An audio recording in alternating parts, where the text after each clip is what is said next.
का बाकायदा आगाज करेंगे। इमरान खान का जियो जंग ग्रुप और इंटरव्यू देने वाले शख्स के खिलाफ मुकदमे का ऐलान। जियो ने फ्रॉड शख्स पर प्रोग्राम किया, मेरी किरदार कशी की गई, साबित करूंगा कि जियो ग्रुप मुल्क के खिलाफ प्रोपेगेंडा में मसरूफ है, इनकी सहाफत दयानतदारी पर मबनी नहीं है। चेयरमैन PTI का जहलुम में लॉन्ग मार्च के शुरका से खिताब में कहना था, हुकूमत ने आर्मी एक्ट में तरमीम का फैसला किया है, ये खुद को बचाने के लिए इदारों को तबाह कर रहे हैं। लगने वालों की नहीं, लगाने वालों की बात कर रहा हूँ। खतरा है ये लोग इदारे को नुकसान ना पहुंचाएं।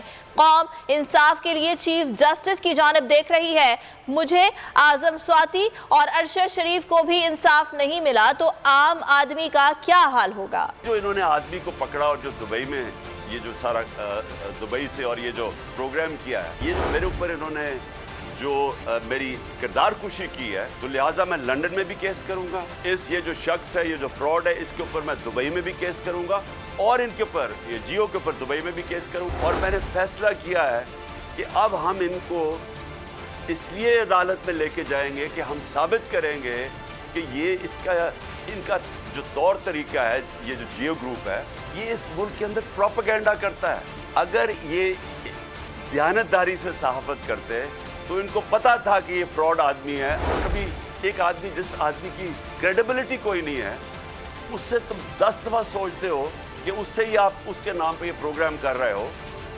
तो अगर आप ईमानदारी से सहाफत करते, आप कभी ऐसे गवाह को नहीं लेते। और मैं ये अब देख रहा हूँ कि हुकूमत ने फैसला किया कोई आर्मी एक्ट के अंदर तब्दीली लाने के लिए। तो अगर ये फैसला कर रहे हैं और आर्मी एक्ट पे चेंज लेके आ रहे हैं अपने मुफादात के लिए, या ये समझते हैं कि हमें फ़ायदा इसमें, उसमें ये इदारों को नुकसान पहुँचा रहे हैं। इसने मेरिट में ज़िंदगी में कभी फैसले नहीं किए कि मैं इतने अहम ओहदे में मेरिट पे फैसला करूँ। सुप्रीम कोर्ट के चीफ जस्टिस साहब से बड़ी रिस्पेक्टफुली ऑनरेबल चीफ जस्टिस से फिर मैं अपील करता हूँ, आजम स्वाति जैसे आदमी को, एक सेनेटर को, एक नंबर 1 जर्नलिस्ट को, और फिर तीसरा मुल्क का एक्स प्राइम मिनिस्टर, सबसे बड़ी पार्टी मिलेगा। तो इसका मतलब तो इस मुल्क में किसी को तो और कोई चांस ही नहीं है इंसाफ मिलने की। अगर आपको ये वीडियो पसंद आई तो हमारे चैनल को सब्सक्राइब करें और बेल आइकन पर क्लिक करें।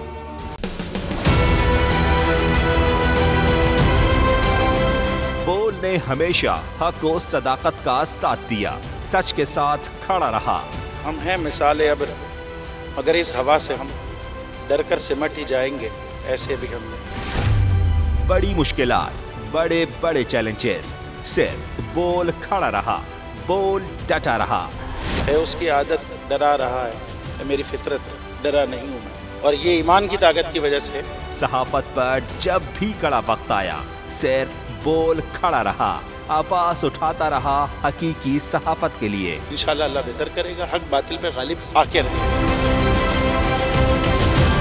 बोल को है जरूरत अवाम के दुआओं की।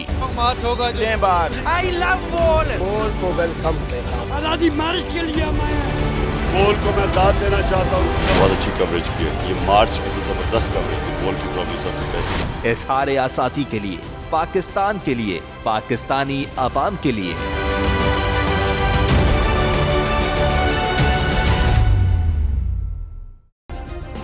सब्सक्राइब करें और बेल दबाएं ताकि कोई खबर रह न जाए।